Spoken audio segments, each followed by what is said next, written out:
பட்டி ஒரு சனம் கட்டுச்சோறு கட்டி வரும்.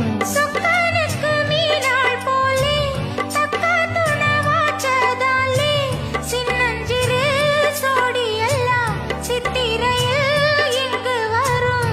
உன் மேலதாச வச்சேன் வேறெதுக்கு மீச வச்சேன். என் புருஷனியாகத்தான் போன ஜென்மம் பூச வச்சேன். உன்னோடுதான் நான் கூட என்னோடுதான் நீ கூட போடு முந்தான. ஆத்தங்கர ஈரக்காற்று மேலப்பட்டு மோகம் ஆச்சு. ராத்திரியில் பாடும் பாட்டு கேட்க கேட்க ஆசையாச்சு.